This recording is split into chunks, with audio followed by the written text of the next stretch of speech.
हाँ जी, तो कैसे हो सब? तो आज हम करने वाले अपनी कक्षा 8वीं की संस्कृत का चौथा पाठ, और बाकी 3 पाठ चैनल पे आ चुके हैं तो आप वो देख सकते हैं। तो चौथे पाठ का नाम है पुरतो सदैव पुरतो निधि ही चरणम, क्योंकि हमेशा अपने पैरों को आगे की तरफ रखो। पर मेरे हिसाब से तो तुम लोग तो उल्टे चलते होंगे। ठीक है कि नहीं मैम, हम तो अपने पैर को पीछे की तरफ रखेंगे। क्यों, आप क्या कर लोगे? तुम तो कुछ ही नहीं करेंगे। तो इस पाठ में जो मेन जो चीज़ है वो है, एक तो ये श्लोक, ऊपर से यहाँ से बनेंगे 2 क्वेश्चन जो कि बन सकते हैं। पहला कि भाई इसके लेखक, इस पाठ के लेखक का क्या नाम है? तो श्रीधर भास्कर वर्णेकर। दूसरा कि ये जो श्रीधर भास्कर वर्णेकर है वो कवि हैं, पर कैसे कवि हैं? तो ये एक राष्ट्रवादी प्रणोक्ता हैं या राष्ट्रवादी कवि हैं।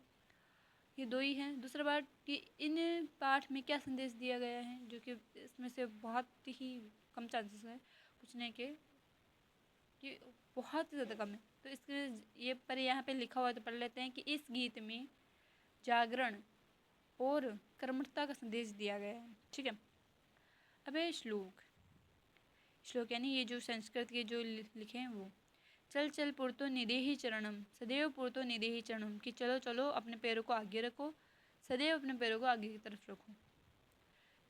गिरि शीघ्रे न्यून निज निकेतनम विनेव यानन नागारोहणम, कि पर्वत के शिखर पर तुम्हारा घर है और बिना किसी यान के तुम्हें उस पहाड़ को चढ़ना है, क्योंकि तुम्हें घर जाना है तो इसलिए तुम्हें चढ़ना है। बल स्वीकीय भौतिक साधन है, कि बल है वही तुम्हारा एकमात्र साधन है, तुम्हारा स्वयं का साधन है। सदैव पुरतो निदेहि चरणम, के अपने पैरों को सदैव आगे की तरफ रखो। अब ये जो शिखर है वहाँ पे तुम्हारा घर है। मेरा एक नॉर्मल सा क्वेश्चन है कि पहाड़ पर घर बनाया क्यों है? पहाड़ पर क्यों बनाए क्यों? क्योंकि वहाँ पे तो कुछ जाते भी नहीं हैं, पर होंगे तुम्हारे जैसे कोई महान व्यक्ति हैं। पर यहाँ पे मेनली ये बात बताई गई है कि जीवन में कठिनाइयाँ आती रहेंगी, पर और उससे निपटने के लिए ना आपके पास कोई डिवाइस नहीं होगा, कोई यंत्र नहीं होगा, उससे आपको स्वयं लड़ना है। तो ये पहाड़ पर घर होने का मतलब है कि आपके जीवन में जो मुश्किलें आती हैं वो उससे ना तो आप किसी यंत्र से लड़ सकते हैं, यंत्र द्वारा लड़ सकते हैं, ना कोई डिवाइस है आपके पास तो उससे लड़ सकते, तो उससे आप अपने स्वयं की हिम्मत से, खुद के बल से ही लड़ सकते हैं। तो यहाँ पे ये सिम्बलाइज कर रहा है। ठीक है। अब दूसरा, पति पाषाण विषमा प्रखरा हिंसवा पशुआ परितो घोरा, कि मार्ग में विभिन्न प्रकार के या असामान्य तीखे पत्थर हैं। कि मार्ग में विभिन्न प्रकार के असामान्य पत्थर है, आप ऐसे भी बोल सकते हो और ऐसे भी बोल सकते हो कि मार्ग में असामान्य विभिन्न प्रकार की असामान्य तीक्ष्ण पत्थर है यानी तीखे पत्थर है।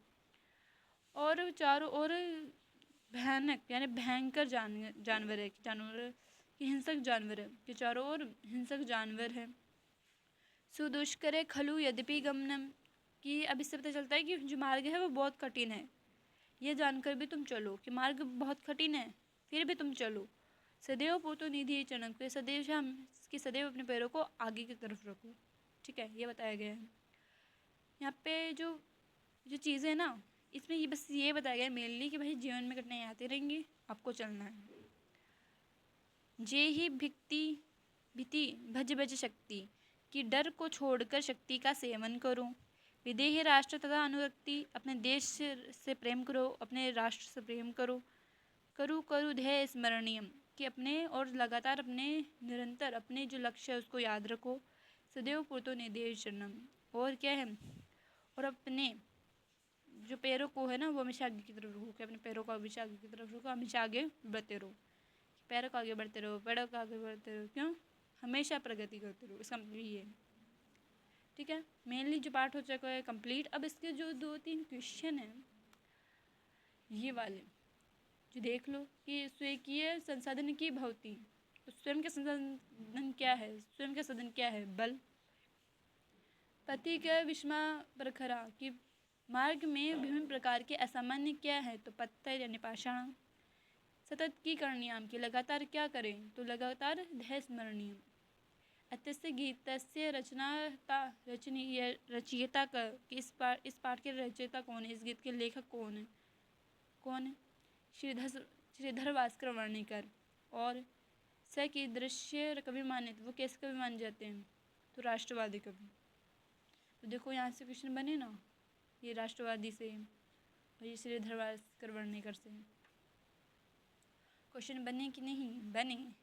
और एक ये कि भाई ये वाला ठीक है।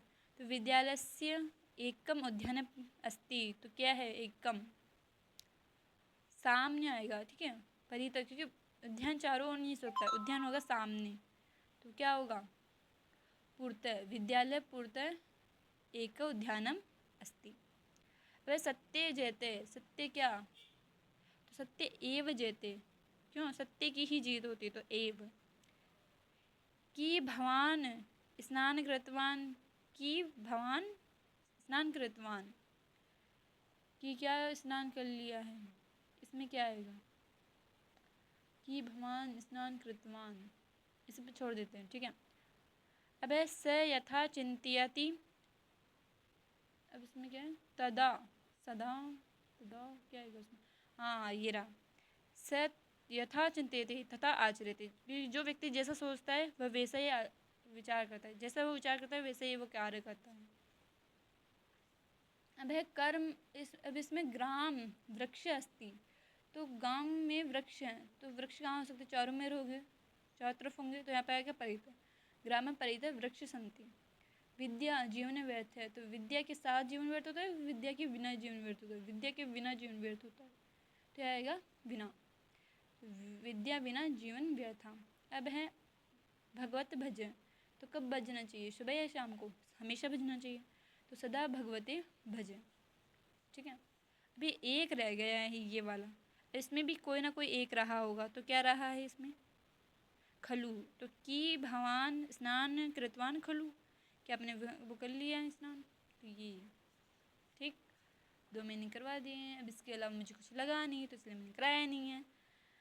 तो भाई लगभग 7 मिनट में हमारे अध्याय हो चुका है कंप्लीट, इसमें से हमने इसका हिंदी अनुवाद कंप्लीट कर लिया है, 2 ट्यूशन करे हैं।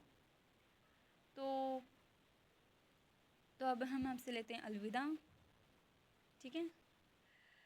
और ऐसे ही ज्ञानवर्धक वीडियोस के लिए यानी पढ़ाई संबंधित वीडियो के लिए सब्सक्राइब करें।